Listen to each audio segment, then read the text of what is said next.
Left of the box.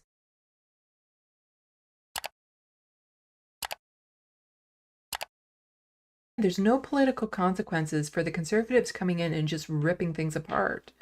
But like here in Orangeville, Ontario, rallies as food bank usage jumps 143%. We take care of one another, says Mayor, organizing food donation competition she hopes to make annual. Food banks were never meant to be a place people regularly visited. They were supposed to be like an emergency, you go there. But the fact that people are now relying on food banks regularly in this country is horrid. Like, there should be no need for food banks. When Heather Hayes began working at Orangeville Food Bank in 2015, she said it supported around 300 people a month. Now she said the food bank is supporting nearly 1,400 people a month. Now, ways to help with that would be lower the cost of living through rent control, lowering rents, cost of affordability, increasing how much people get for Ontario Works or social assistance, disability payments so that they could actually afford to go to the grocery store.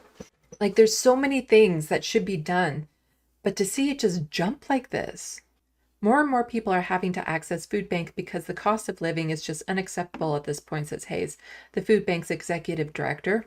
So this is a bit of a twofold problem because not only are more people in need of food banks, but fewer people are donating to food banks because they don't have the extra money that they used to, where they would buy those extra cans and toss them in into the donation bin afterwards. It shouldn't be like this in this country. She says the situation is alarming as the bank's been struggling to keep its shelves stocked enough to meet the growing demand. It's an issue province-wide, with Feed Ontario reporting last month that 1 million people living in Ontario turned to food banks over a 12-month period starting in the spring of 2023. The population of Ontario, I believe, is about 14 million. So that's 1 in 14 people having to turn to food banks. In Toronto, Daily Bread Food Bank is sounding the alarm about what it's calling a crisis-level food insecurity. The Orangeville Food Bank receives around £20,000 worth of donations a month, according to Hayes, but is giving away £50,000 worth of food each month. The gap is unsustainable for us, Hayes says. The town is stepping in when Mayor Lisa Post heard about the food bank facing a crunch. She decided to organize Rooted in Community Food Drive. Thing is that no, that is not sustainable.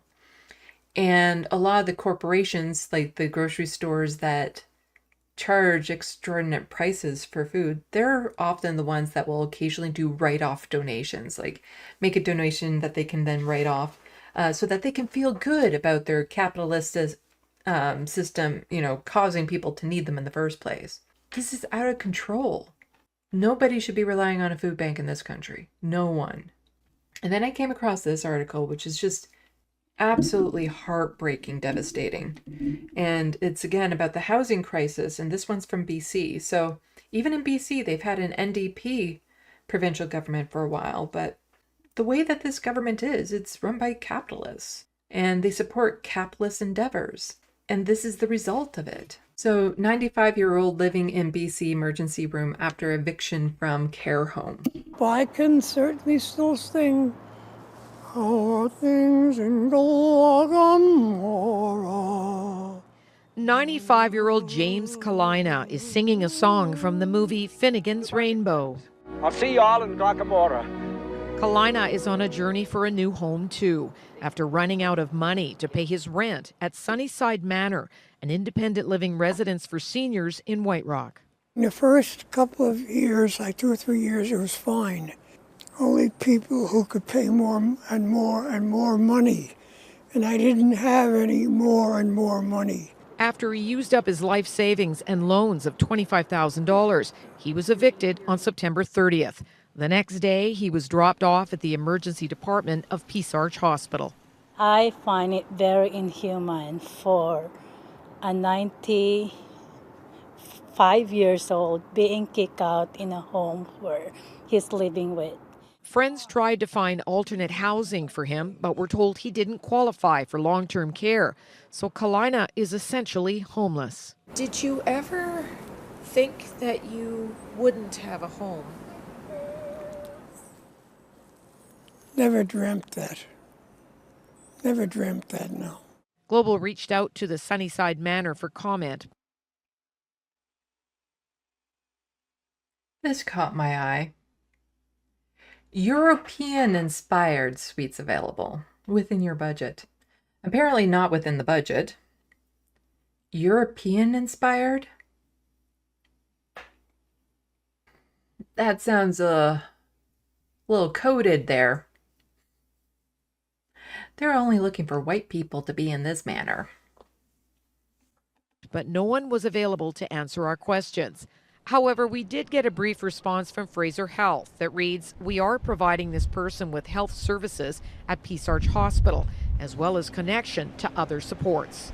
Kalina says he's speaking out to help other seniors too. What is happening to me is something I don't ever want anybody else to experience. My heart is actually like broken just to see him like this. Yeah. After losing his home of almost a decade, Kalina is not excited about trying to find a new one. Where would I like to go next? To heaven. I'd like to go to heaven. Wherever that is. Julia Foy, Global. That is heartbreaking. And that we live in a country where this type of thing happens. In all of the Band-Aid solutions, BC encouraging homeowners to open secondary suites to increase housing. No. More housing needs to be built and provided, and it needs to be socialized housing. Nobody should be in his situation, regardless of age. But it's just, at that age, like, most often we're just told, well, go get a job. Go get a job. He can't get a job to get more money to help with rent or anything.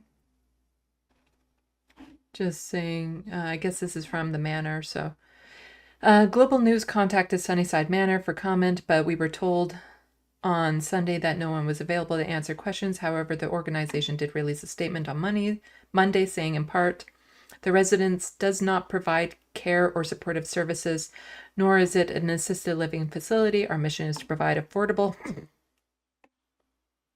apparently not that affordable, housing solutions for low to middle income individuals, making Sunnyside Manor one of the more affordable independent living options for seniors in the South Surrey and White Rock areas. We can confirm that Sunnyside Manor has never abandoned a tenant at the hospital due to inability to pay rent. Once a tenant has left and is under the care of their family or an individual with power of attorney, Sunnyside can no longer involved in the decisions or the housing choices. The organization also said that the staff strive to provide information to tenants and their families who may have difficulty paying rent and will offer guidance on suitable options under the guidelines sent by the residential tenancy branch. They say that, but then this story happens. So it's usually something like wordplay, like, oh, well, he left of his own volition, so therefore, because he had nowhere else to go than an emergency room, well, that's not our problem anymore then. We didn't personally put him there. But in actuality, they did. It's so cruel. Housing is a right. It's a right. And if somebody's income is fixed and suddenly they can't afford to pay rent after being able to pay rent for a decade, it's not because, they're doing something wrong. It's because they keep on jacking up the price higher and higher and higher. Higher than what, somebody's fixed income is going up by.